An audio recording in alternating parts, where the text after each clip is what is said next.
প্রথম বিরোধী রাজনৈতিক দল গঠন করেন। তারপর ভাষা আন্দোলনের ভূমিকা রাখেন। তিনি বাংলাদেশের 1969-এর গণ অভ্যুত্থানের মহানায়ক।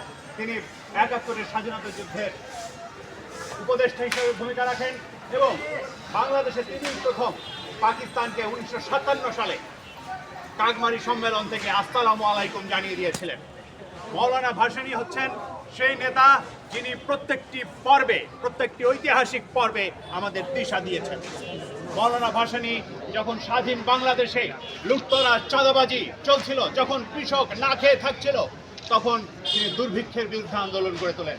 তিনি ফারাক্কাকে যেভাবে আটকে রেখে বাংলাদেশকে পানি বঞ্চিত করা হয়েছে তার বিরুদ্ধে আন্দোলন গড়ে তোলেন এবং তিনি এখানে একটা গুরুত্বপূর্ণ কথা বলেছিলেন যে পানি শুধু কৃষকের জন্য না, পানি এখানকার সমস্ত পোকা মাকড়, এখানকার গাছপালা সকলের জন্য, অর্থাৎ সমস্ত জীবনের জন্য, সমস্ত প্রাণের জন্য।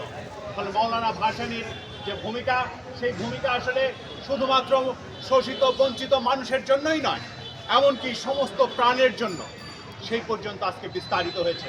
ফলে আজকের যে হানাহানির দুনিয়া, আজকের যে প্রকৃতি ধ্বংসের দুনিয়া, সেইখানে মৌলানা ভাসানী আমাদের কাছে আরো বেশি প্রাসঙ্গিক হয়ে উঠছে। মৌলানা ভাসানী একদিকে সমস্ত প্রাণের কথা বলেছেন, অন্যদিকে সকলের অধিকারের কথা বলেছেন, কিন্তু সংগ্রামের জায়গায় মৌলানা ভাসানী ছিলেন সবসময় আপোষহীন। তিনি বলে গেছেন যে জনগণের সংগ্রাম পারমাণবিক বোমার চাইতে শক্তিশালী এবং জনগণের গণ অভ্যুত্থান, এই গণ অভ্যুত্থান ছাড়া জনগণ কোনো কিছু অর্জন করতে পারে না। আমরা এইবারও দেখলাম যে ছাত্র শ্রমিক জনতার অভ্যুত্থান, এই অভ্যুত্থানের মাধ্যমে আসলে ফ্যাসিস্ট শক্তিকে বিদায় করা হলো। ফলে এই অভ্যুত্থান পরবর্তী যে কাজ, আমরা মনে করি সেটাও মৌলানা ভাসানীর নির্দেশিত পথে অনুষ্ঠিত হতে হবে। অর্থাৎ এখানে শ্রমিক, কৃষক, মেহনতি মানুষের অধিকার প্রতিষ্ঠিত হতে হবে।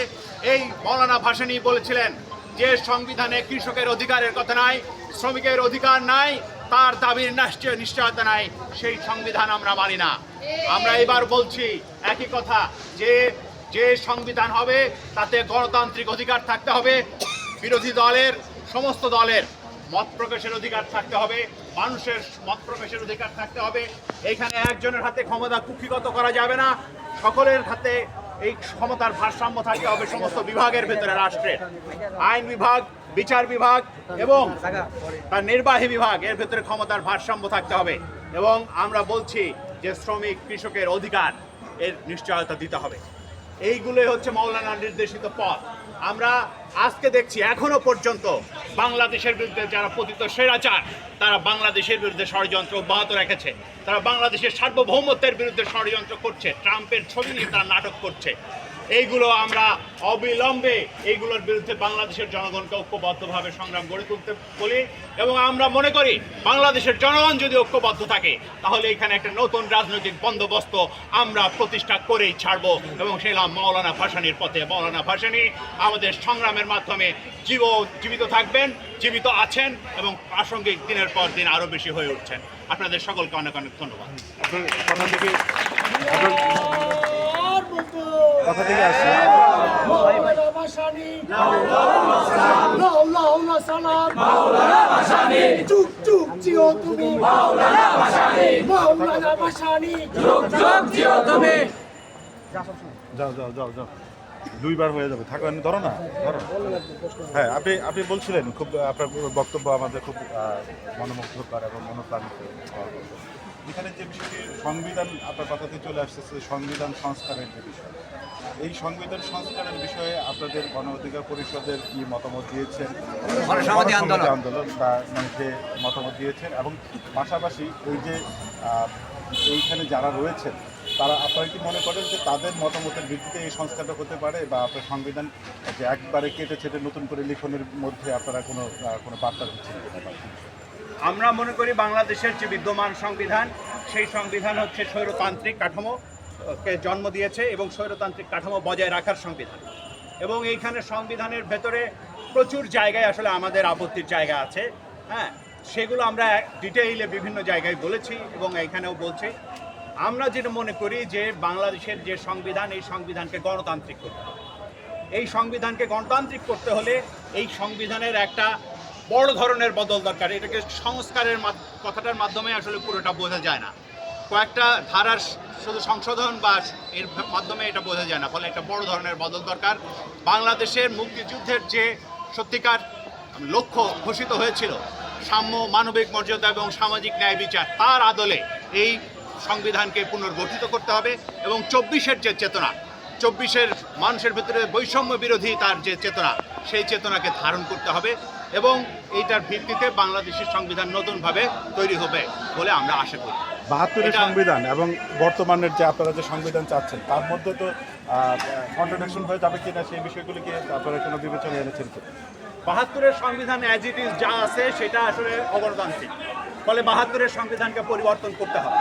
72-এর সংবিধানকে পরিবর্তন কোন প্রক্রিয়ায় হবে, কাদের মাধ্যমে হবে এবং কিভাবে হবে, সেগুলো নিয়ে আমাদের আলাপ আলোচনা করতে হবে। কিন্তু 72-এর সংবিধানকে আসলে পরিবর্তন করতে হবে, না হলে বাংলাদেশে একটা গণতান্ত্রিক সংবিধান আমরা পেতে পারবো না। ওই সময় তো মুক্তিযুদ্ধের চেতনাকে ধারণ করে আপনি যা ওই সময় বলছিলেন সেটা মুক্তিযুদ্ধের চেতনাকে যে ধারণ করেনি সেটাই মৌলানা ভাসানী স্পষ্টভাবে বলেছেন যে ওই 70 সালের নির্বাচনের উপরে ভিত্তি করে যে গণপরিষদ, সেই গণপরিষদের যে সদস্যরা তাদেরকে জোড়াতালি দিয়ে অধ্যাদেশের মাধ্যমে যেভাবে সংবিধান প্রণয়ন কমিটিতে করা হয়েছে, এইটা বাংলাদেশের যে মুক্তিযুদ্ধ, সেই মুক্তিযুদ্ধকে আসলে পাশ কাটিয়ে গেছে। মুক্তিযুদ্ধে সকল দল অংশগ্রহণ করেছিল, 70-এর নির্বাচনে অনেকেই অংশগ্রহণ করেনি, ফলে মুক্তিযুদ্ধের অংশগ্রহণকারী যে দলসমূহ, তাদের সমন্বয়ে এবং তাদের ভেতরে একটা গণপরিষদের নির্বাচনের মাধ্যমে যেভাবে সংবিধান হওয়া দরকার ছিল, সেটা আসলে 72 সালে করা হয় নাই। ফলে 72 সালের সংবিধানে মুক্তিযুদ্ধকে ঊর্ধ্বে তুলে ধরা হয় নাই, বরং মুক্তিযুদ্ধকে পাশ কাটিয়ে যাওয়া হয়েছে। এই জায়গায় আমরা অনেকদিন আগে থেকে এই কথাটা বলে আসছি এবং মৌলানা ভাসানী এটা 72 সালেই বলেছেন।